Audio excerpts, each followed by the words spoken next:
প্রিয় শিক্ষার্থীরা, কেমন আছো সবাই? আশা করি ভালো আছো। আমরা গত ক্লাসে বাংলা দ্বিতীয় পত্রের শব্দ গঠন অধ্যায় থেকে উপসর্গ সম্পর্কে জেনেছিলাম। এই অধ্যায়ে আমাদের বিশদে জানতে হবে উপসর্গ সম্পর্কে, সমাস সম্পর্কে এবং প্রকৃতি প্রত্যয় সম্পর্কে। আজকে আমরা সমাস পড়ব, অর্থাৎ আজকের আলোচ্য বিষয় সমাস। আজকের ক্লাসে আমরা জানবো যে সমাস কাকে বলে, সমাসের প্রয়োজনীয়তা কি, সমাসের শ্রেণী বিভাজনগুলো সম্পর্কে আমরা জানবো। আর পরবর্তী ক্লাসগুলোতে আমরা প্রত্যেকটা সমাস নিয়ে বিশদে আলোচনা করব। তো চলো ক্লাস শুরু করা যাক। আজকে আমরা পড়ব সমাস। প্রথমে আমাদের জানতে হবে যে সমাস কি। সমাস হচ্ছে একটা প্রক্রিয়া। তাহলে সমাস যে প্রক্রিয়া, এটা কিসের প্রক্রিয়া? সমাস হচ্ছে একটা সাধিত শব্দ গঠনের প্রক্রিয়া, অর্থাৎ সমাসের মাধ্যমে বাংলা সাধিত শব্দগুলো গঠিত হয়। যে প্রক্রিয়ার মাধ্যমে পরস্পর অর্থ সম্পর্কযুক্ত একাধিক শব্দ বা পদ এক পদে পরিণত হয় তাকে সমাস বলে। আবারও খেয়াল করো, পরস্পর অর্থ সম্পর্কযুক্ত একাধিক পদ মিলে যখন এক পদে পরিণত হয় তখন তাকে সমাস বলে। সমাস শব্দের অর্থ সংক্ষেপণ বা একাধিক পদের এক পদীকরণ। সংক্ষেপণ কেন? প্রথমে বললাম যে পরস্পর অর্থ সম্পর্কযুক্ত একাধিক পদ মিলে যখন এক পদে পরিণত হয় সেই পরিণত হওয়ার প্রক্রিয়াকে সমাস বলে। অর্থাৎ সমাসের মাধ্যমে একাধিক পদ সেটা মিলে সংক্ষেপে একটা পদে পরিণত হয়ে যায়। এই কারণে সমাস শব্দের অর্থ সংক্ষেপণ বা এক পদীকরণ। এক পদীকরণ কেন? অনেকগুলো পদ মিলে একটা পদে পরিণত হয় বলে বলা হয় এক পদীকরণ। তাহলে খেয়াল করতে সমাস কি? পরস্পর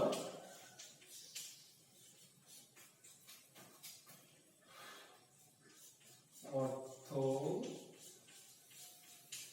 সম্পর্ক যুক্ত একাধিক পদের এক পদে পরিণত হওয়ার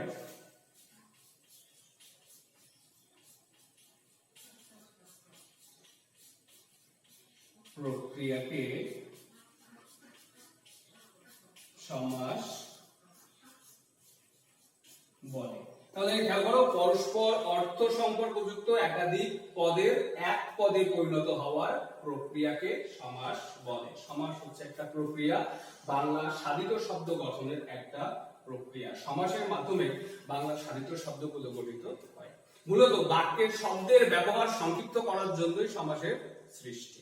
তাহলে আবার খেয়াল করো যে সমাসের হচ্ছে প্রধান কাজটা কি। সমাস একটা অর্থবোধক সাধিত শব্দ তৈরি করে এবং বাক্যের অভিব্যক্তিকে সংক্ষিপ্ত করে, অর্থাৎ একাধিক শব্দ মিলে একটা শব্দে পরিণত করে। আমাদের তাহলে হচ্ছে সুবিধা হয়। আর শব্দগুলোকে বা বাক্যটাকে শ্রুতিমধুর করে। তাহলে দেখো, আমরা সমাসের উদাহরণ দেখবো এরপরে। তো সমাসের সঙ্গে আমরা জানলাম যে পরস্পর অর্থ সম্পর্কযুক্ত একাধিক পদের এক পদে পরিণত হওয়ার প্রক্রিয়াকে সমাস বলে। আমরা একটু উদাহরণ দেখি। নীল যে পদ্ম সমান সমান নীল পদ্ম। তাহলে দেখো, নীল যে পদ্ম, সংক্ষেপে একটা শব্দ কি হয়ে গেল? নীল পদ্ম। তাহলে দেখো, পরস্পর অর্থ সম্পর্কযুক্ত একাধিক পদের এক পদে পরিণত হওয়ার প্রক্রিয়াকে সমাস বলে। তাহলে সমাসে কি হয়? একাধিক পদ মিলে একটা পদ বা একটা শব্দে পরিণত হয়।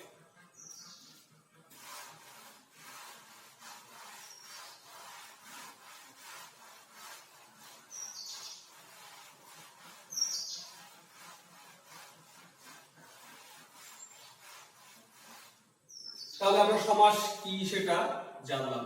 তো সমাস জানতে গেলে, বিশদে জানতে গেলে আমাদের কয়েকটা জিনিস খুব ভালো করে জানতে হবে। সেটা হচ্ছে সমস্ত পদ, সমস্যমান পদ, ব্যাস বাক্য, পূর্বপদ, পরপদ। তো এরপর আমরা এই সমস্ত পদ কি, সমস্যমান পদ কি, ব্যাস বাক্য কি, পূর্বপদ, পরপদ সেইগুলো নিয়ে আলোচনা করব। দেখো আমি একটা বাক্য লিখি,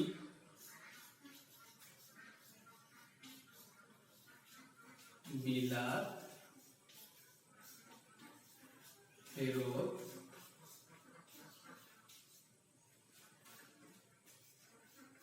রাজপুত্র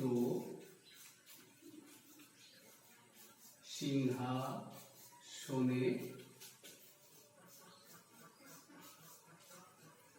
বসলেন।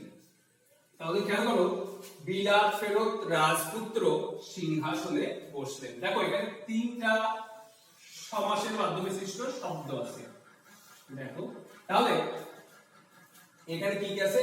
বিলাত ফেরত, রাজপুত্র, সিংহাসন, তিনটা শব্দ, অর্থাৎ তিনটা সমস্ত পদ আছে। তো সমস্ত পদ কি? সমাসের মাধ্যমে যে পদগুলো সৃষ্টি হয় তাকে বলে সমস্ত পদ। আবার খেয়াল করো, সমাসের মাধ্যমে সৃষ্ট পদগুলোকে বলে সমস্ত পদ। দেখো এখানে কি আছে? বিলাত ফেরত মানে কি? বিলাত থেকে ফেরত, রাজপুত্র রাজার পুত্র, সিংহাসন সিংহ চিহ্নিত আসন। তাহলে দেখো আমি একটু, বিলাত থেকে ফেরত সমান সমান বিলাত ফেরত, রাজার পুত্র কি হলো? রাজ পুত্র, তাই না? সেরকম ভাবে সিংহাসন সিংহ চিহ্নিত আসন, সিংহাসন। তাহলে দেখো একাধিক পদ মিলে কি হয়েছে? একটা পদে পরিণত হয়েছে। একাধিক পদ মিলে, দেখো পরবর্তীতে একাধিক পদ মিলে একটা পদে পরিণত হয়েছে। এখন সমাসের মাধ্যমে সৃষ্ট পদকে বলে সমস্ত পদ। দেখো আমি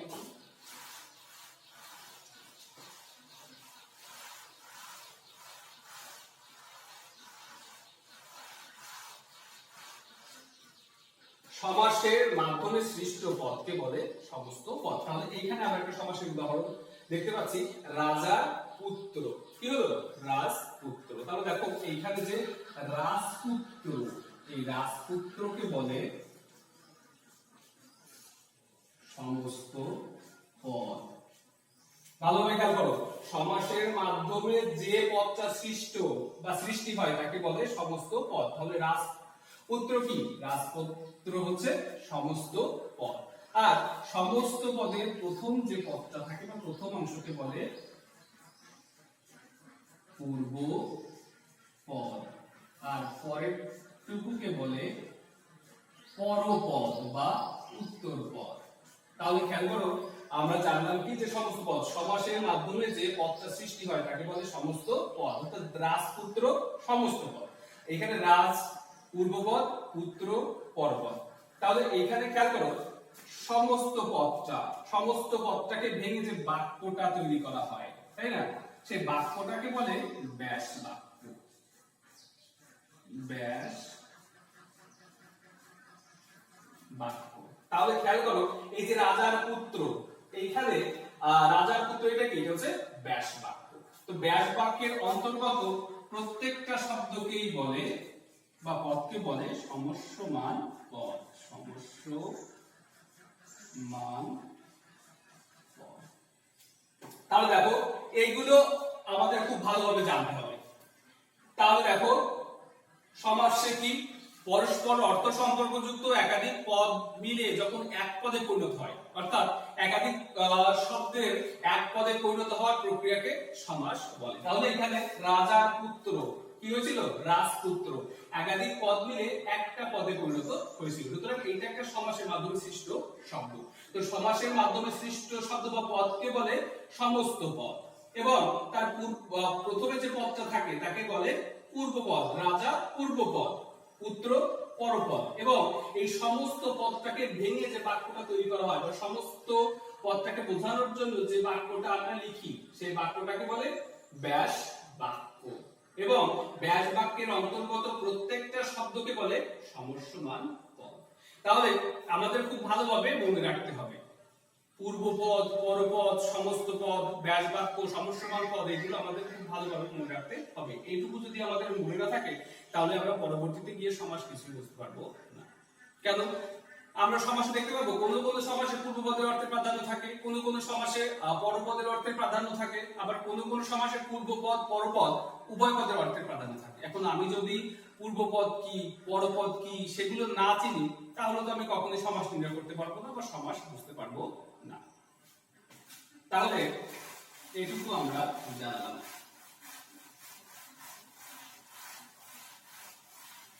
সমাসের সঙ্গে সম্পর্কে জানলাম, সমাজের কাজ বা উদ্দেশ্য সম্পর্কেও আমরা জানলাম। তো সমাসের কাজ কি? বাক্যে শব্দের ব্যবহারকে সংক্ষিপ্ত করাই হচ্ছে সমাসের কাজ। আর সমাসের সবচেয়ে প্রথম যে কাজ সেটা হচ্ছে কি সাধিত শব্দ গঠন করা বা সাধিত শব্দ তৈরি করা এবং শব্দকে শ্রুতি মাধুর্য দান করে সমাস। তাহলে সমাসের আমরা তিনটা কাজ বা সমাসের তিনটা প্রয়োজনীয়তা দেখলাম। এরপরে আমরা দেখব সমাসের শ্রেণী বিভাজন, অর্থাৎ সমাস কত প্রকার ও কি কি। সমাস 6 প্রকার। সমাস 6 প্রকার। তাহলে দেখো 6 প্রকার সমাসের ভিতরে কি কি আছে। প্রথমে আছে দ্বন্দ্ব সমাস, তারপর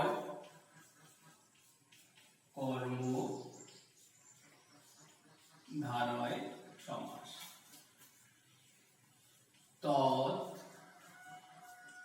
তৎপুরুষ সমাস, তারপরে আছে দ্বিগু সমাস,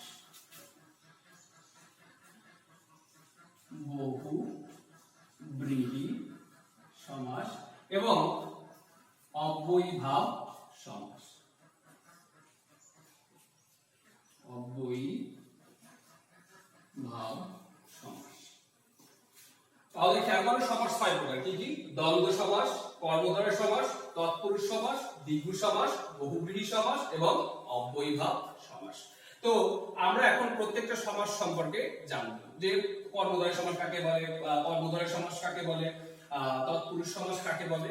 তো আজকে সমাসের যে প্রাথমিক যে ক্লাসটা মানে সমাস এরপরে মানে আজকে আমরা সমাস কাকে বলে এবং কত প্রকার কি কি প্রত্যেকটা সমাস সম্পর্কে জানবো। আর পরবর্তী ক্লাসগুলোতে আমরা একটা একটা করে আলোচনা করব। মনে করো কর্মধারয় সমাস, কর্মধারয় সমাসের যে শ্রেণী বিভাজন আছে, কর্মধারয় সমাসের ব্যাস বাক্যগুলো কেমন ভাবে গঠিত হয়, তৎপুরুষ সমাস সেটা ব্যাস বাক্য কেমন ভাবে গঠিত হয়, সেটা কত রকম প্রকার ভেদ আছে, সেটা আমরা পরবর্তী ক্লাসে একটা একটা করে কিংবা প্রত্যেকটা ক্লাসে 2টা 3টা করে যতটা পারা যায় আমরা পরবর্তী ক্লাসগুলোতে জানবো। আজকে আমরা সমাস সম্পর্কে বিশদে জানবো, অর্থাৎ প্রত্যেকটা সমাস সম্পর্কে জানবো। তাহলে দ্বন্দ্ব সমাস প্রথমেই আমরা দেখবো যে দ্বন্দ্ব সমাস সে কি। যে সমাসে পূর্বপদ এবং পরপদ উভয় পদের প্রাধান্য থাকে তাকে দ্বন্দ্ব সমাস বলে। আবারও খেয়াল করো, যে সমাসে পূর্বপদ এবং পরপদ উভয় পদের অর্থের প্রাধান্য থাকে তাকে দ্বন্দ্ব সমাস বলে। দেখো মা বাবা একটা শব্দ, তাহলে এইখানে মা বাবা, মা বাবা পদটিতে বা মা বাবা শব্দটি থেকে শুধুমাত্র কি মাকে বোঝাচ্ছে নাকি শুধুমাত্র বাবাকে বোঝাচ্ছে? শুধুমাত্র মা বা শুধুমাত্র বাবাকে কিন্তু বোঝাচ্ছে না। মা বাবা বলতে মা ও বাবা দুইজনকেই কিন্তু বোঝাচ্ছে। অর্থাৎ এখানে পূর্বপদ এবং পরপদ উভয় পদের প্রাধান্য আছে। তাহলে আমরা কি জানি বা দ্বন্দ্ব সমাস কাকে বলে? যে সমাসের পূর্বপদ পরপদ উভয় পদের অর্থের প্রাধান্য থাকে তাকে দ্বন্দ্ব সমাস বলে।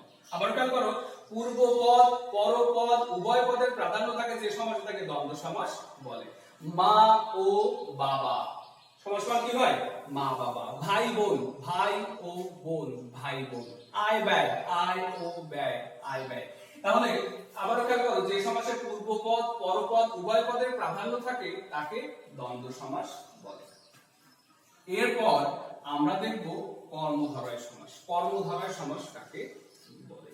বিশেষ্য বা বিশেষ্য ভাবাপন্ন পদের সাথে বিশেষণ বা বিশেষণ ভাবাপন্ন পদের যে সমাস হয় তাকে কর্মধারয় সমাস বলে। তো বিশেষ্য পদ কি আমরা সবাই জানি, যে পদ দ্বারা কোনো ব্যক্তি বস্তু জাতি গোষ্ঠী প্রভৃতির নাম বোঝায় তাকে বিশেষ্য পদ বলে।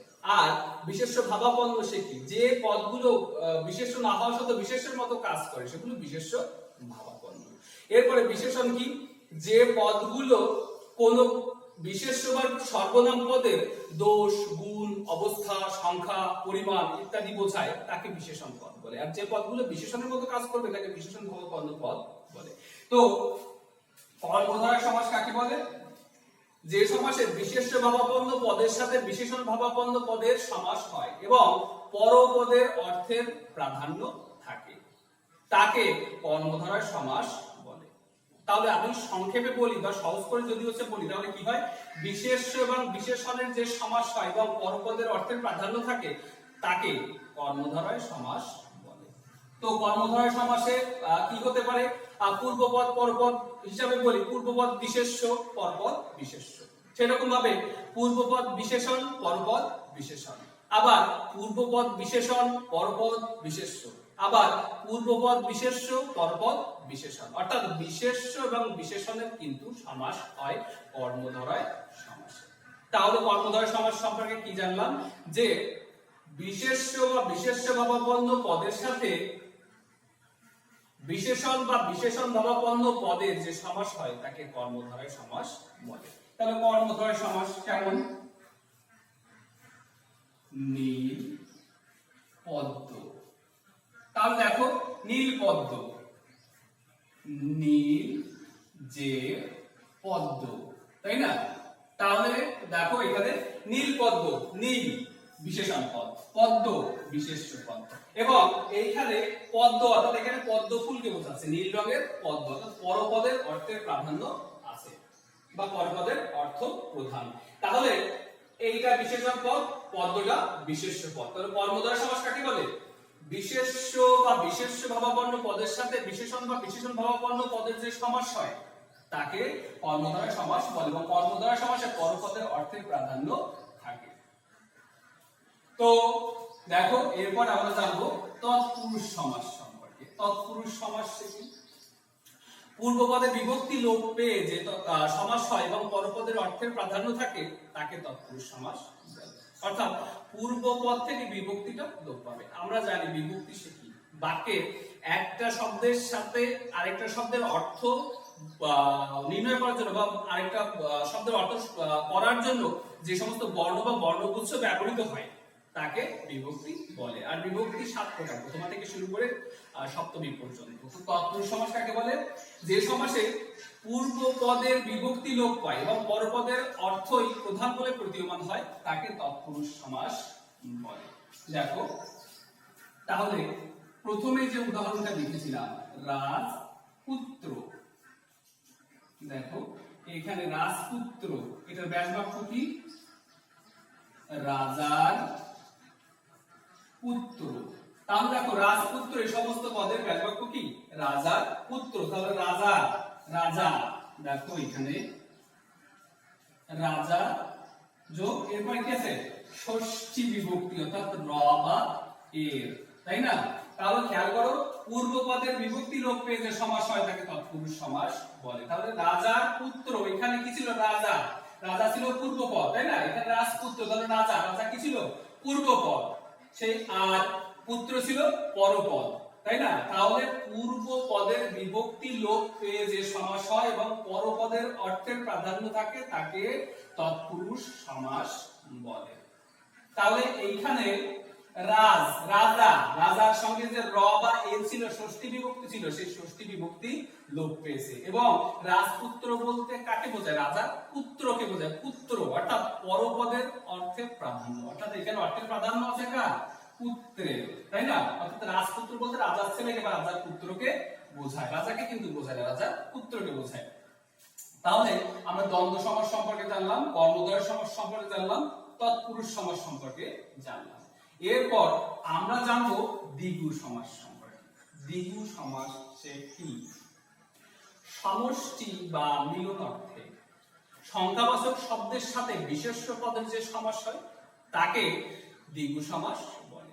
আবারও খেয়াল করো, সমষ্টি বা মিলন অর্থে সংখ্যাবাচক শব্দের সাথে বিশেষ্য পদের যে সমাস হয় এবং পরপদের অর্থের প্রাধান্য থাকে তাকে দ্বিগু সমাস বলে। তো দ্বিগু সমাসে তাহলে কি হয়, সমষ্টি বা মিলন অর্থে, তো সেটা একটা সমষ্টি বোঝাবে বা মিলন বোঝাবে।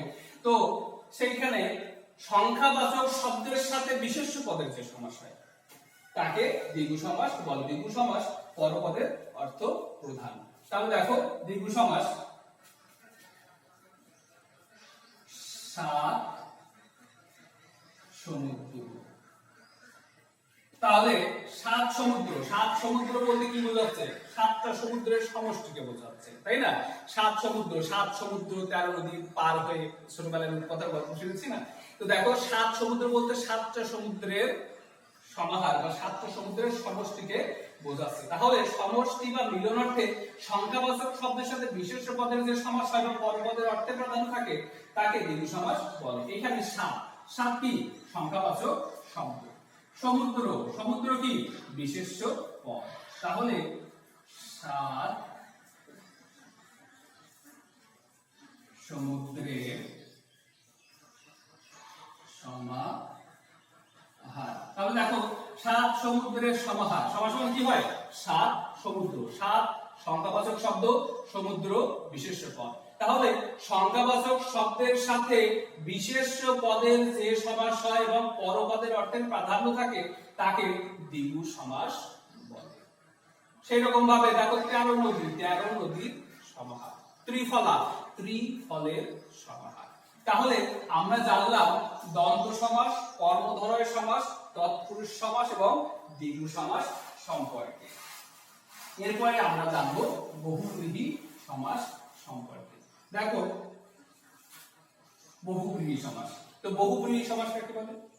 যে সমাসে পূর্বপদ পরপদ কোন পদেরই অর্থের প্রাধান্য থাকে না, অন্য আরেকটা পদের অর্থের প্রাধান্য থাকে বা অন্য আরেকটা পদকে বোঝায় তাকে বহুব্রীহি সমাস বলে। আবারও খেয়াল করো, যে সমাসে পূর্বপদ পরপদ কোন পদেরই অর্থের প্রাধান্য না থেকে অন্য তৃতীয় আরেকটা পদকে বোঝায় তাকে বহুব্রীহি সমাস বলে। বহুব্রীহি সমাসে যে পূর্বপদ আছে সেটা কিন্তু অর্থের প্রাধান্য থাকবে না, পরপদেরও অর্থের প্রাধান্য থাকবে না, পূর্বপদ পরপদকে বাদ দিয়ে অন্য সম্পূর্ণ আরেকটা অর্থ বোঝাবে বা অন্য আরেকটা পদকে অর্থ হবে। তাহলে দেখো এটা উদাহরণটা একটু দেখো, দেখলে তোমরা বুঝতে পারবা।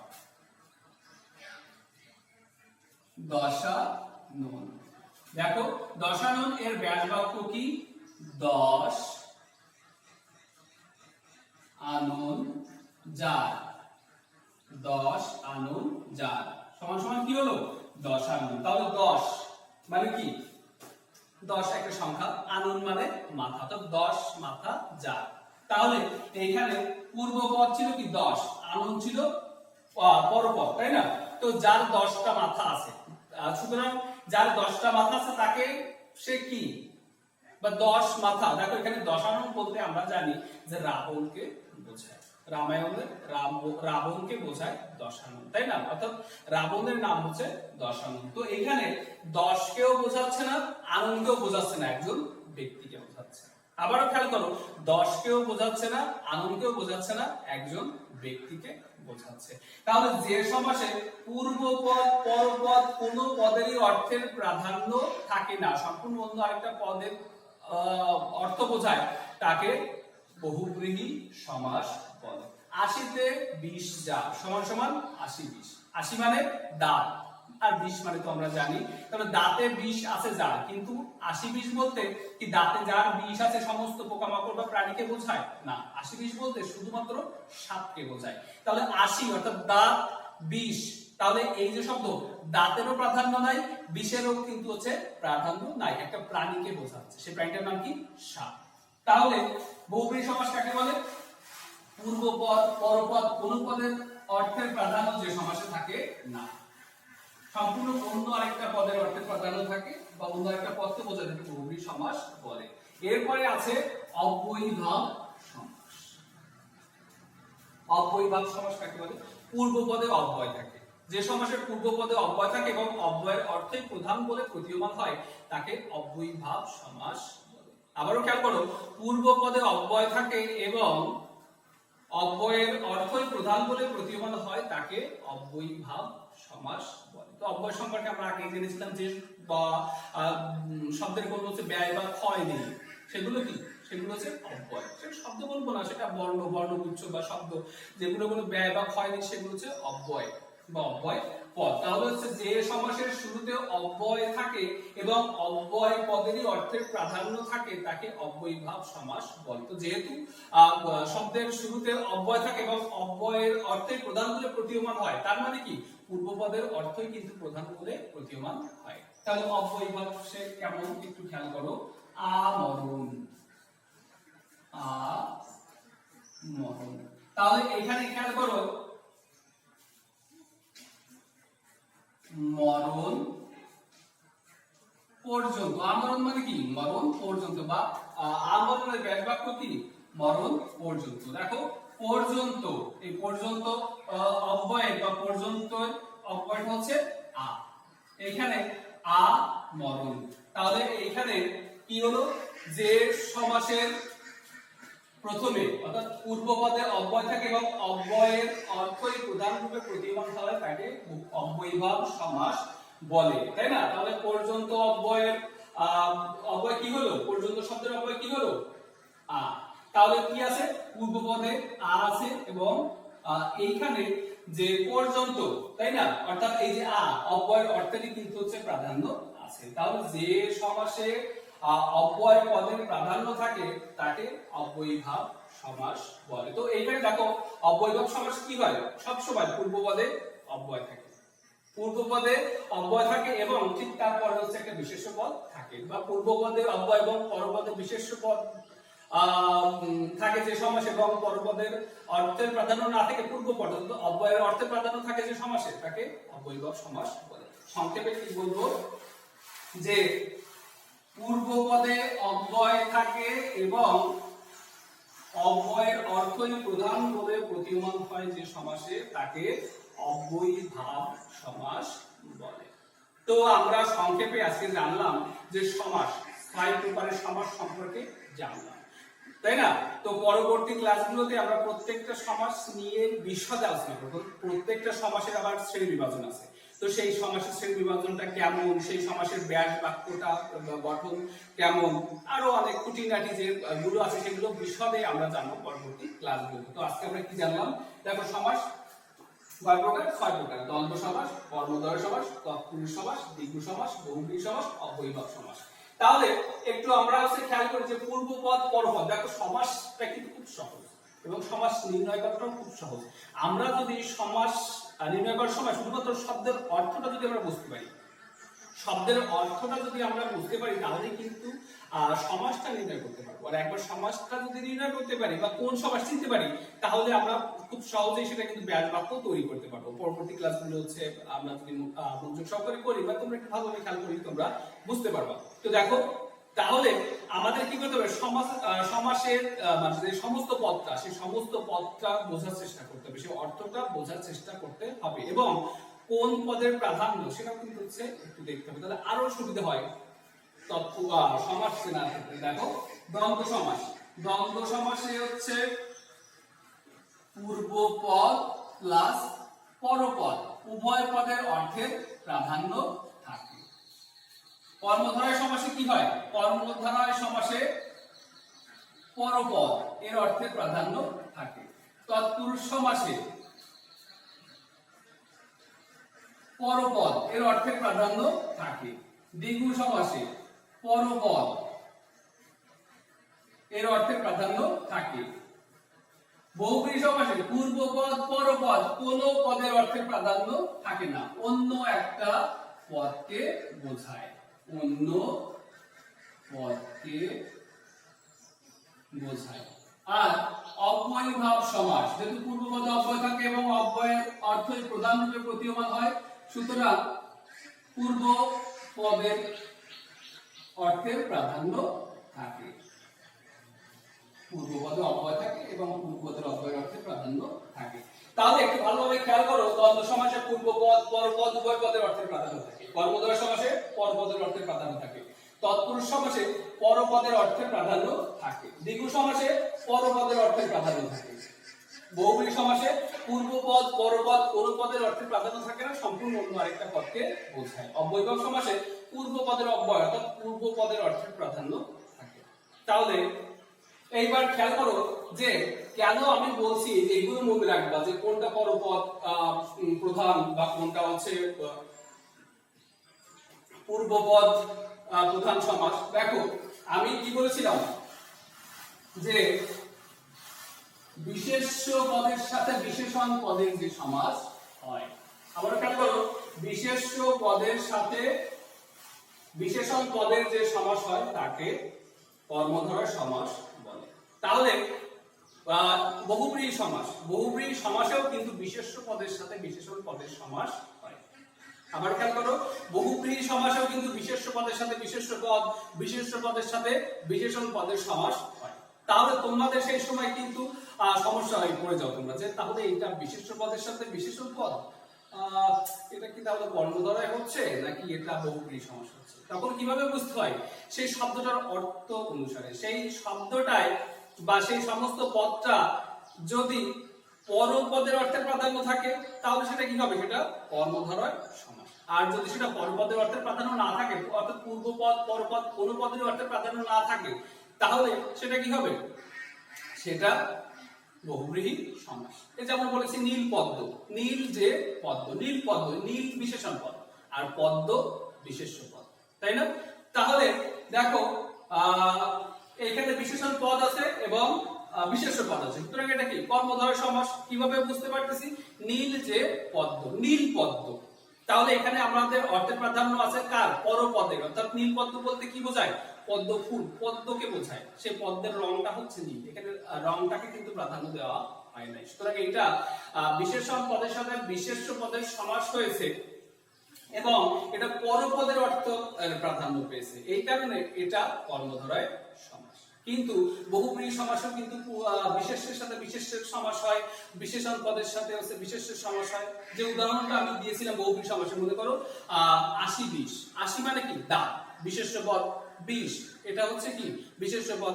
তাহলে এখানে দুটো বিশেষ্য পদ আছে, তাই না? তাহলে এটাও তো তাহলে কর্মধারয় সমাস হতে পারে। তাহলে কর্মধারয় সমাস কেন হলো না? কারণ এখানে দাঁত এবং 20 কোন পদেরই অর্থের প্রাধান্য নেই, সম্পূর্ণ অন্য আরেকটা প্রাণীগত সাপকে বোঝানো হয়েছে, এই কারণে এটা বহুব্রীহি সমাস। এই কারণে আমাদের কিন্তু পূর্বপদ প্রধান কোনটা, পরপদ প্রধান কোনটা, কোনটা পূর্বপদ পরপদ ছাড়া অন্য কোন পদকে বোঝায়, এগুলো আমাদের খুব ভালোভাবে জানতে হবে। তাহলে আজকের ক্লাসে আমরা কি শিখলাম? আজকের ক্লাসে আমরা সমাস সম্পর্কে বিশদে জানলাম, সমাস সম্পর্কে শিখলাম। তো সমাস কাকে বলে? সমাস হচ্ছে একটা প্রক্রিয়া, বাংলা সাধিত শব্দ গঠনের একটা প্রক্রিয়া হচ্ছে সমাস। অর্থাৎ পরস্পর অর্থ সম্পর্কযুক্ত একাধিক পদ যখন এক পদে পরিণত হয়, সেই এক পদে পরিণত হওয়ার প্রক্রিয়াকে সমাস বলে। সাধারণত বাক্যের শব্দের ব্যবহার সংক্ষিপ্ত করার জন্যই সমাসের সৃষ্টি। তো সমাসের কাজটা কি? সমাসের কাজ হচ্ছে নতুন নতুন অর্থবোধক সাধিত শব্দ তৈরি করা এবং বাক্যের যে অভিব্যক্তি, সেই অভিব্যক্তিকে সংক্ষিপ্ত করা, অর্থাৎ বাক্যের শব্দের ব্যবহারকে সংক্ষেপ করা এবং বাক্যটাকে বা শব্দ গুলোকে শ্রুতি মাধুর্য দান করা বা শ্রুতি মধুর করা।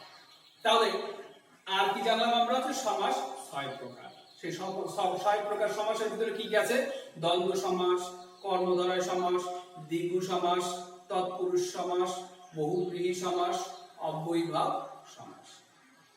তো আজকে আমরা সমাস সম্পর্কে বিশদে জানলাম, আর এর পরবর্তী ক্লাসগুলোতে প্রত্যেকটা সমাস নিয়ে আলাদা আলাদা করে বিস্তারিত জানবো আমরা। কেমন যে প্রত্যেকটা সমাসের আবার শ্রেণী বিভাজন আছে, তো সেই শ্রেণী বিভাজনটা কেমন, প্রত্যেকটা সমাজের যে ব্যাস বাক্য, সেই ব্যাস বাক্যটা কিভাবে গঠন করতে হয় সেটা। তো আজকে যে ক্লাসটা, এই ক্লাসটা হচ্ছে সমাসের একবারে ভিত। কোন ইমারত তৈরি করতে গেলে যেমন ভিতটা মজবুত হওয়া দরকার, সেরকম ভাবে সমাসটা বিশদে বুঝতে গেলে বা ব্যাস বাক্য সহ সমাস নির্ণয় করতে গেলে আজকে যে ক্লাসটা এটা কিন্তু খুব বেশি গুরুত্বপূর্ণ। এই ক্লাসটা তোমরা মনোযোগ সহকারে দেখো। এই ক্লাসটা যে তোমরা বুঝতে পারবে বা পূর্বপদ কি, পরপদ কি এবং সমস্যমান পদ কি, বা ব্যাস বাক্য সে কি জিনিস বা সমাস সে কি, তাই না? তারপর হচ্ছে প্রত্যেকটা সমাস সম্পর্কে যে ধারণা, সেই ধারণা যদি তোমাদের থাকে, পরবর্তী ক্লাসগুলোতে বিশদে আমরা যখন জানবো, তো তোমাদের সমাস সম্পর্কে যাবতীয় সমস্যা দূর হয়ে যাবে। অর্থাৎ সমাসে কোনো সমস্যা তোমাদের হবে না। সমাসে তোমরা অনেকেই বলো যে স্যার সমাস খুব কঠিন মনে হয়, ব্যাস বাক্য সহ সমাস নির্ণয় করতে হয়, আমরা তো পারি না। আসলে সমাস কোনো কঠিন কিচ্ছু না, একটু মনোযোগ সহকারে দেখো, একটু মনোযোগ সহকারে পড়লেই সমাস দেখবা কতটা সহজ। এই সমাস যে এই যে অধ্যায় থেকে, বাংলা শব্দ গঠন অধ্যায় থেকে, এখান থেকে তো তোমরা কিন্তু পাঁচের ভিতরে পাঁচ অবশ্যই পাবে, একটু মনোযোগ প্রয়োজন তার জন্য। তো যা হোক, আশা করি আজকে ক্লাসে তোমরা বুঝতে পারছো। ভিডিওটা কয়েকবার তোমরা দেখো, দেখার পর যার যেখানে সমস্যা সেটা আমাকে কমেন্ট করে জানাও, আমি সেটার উত্তর দিব, সেটা আমি সমাধান করে দিব। যাই হোক, ভালো থাকো তোমরা, পরবর্তী ক্লাসে আবার দেখা হবে।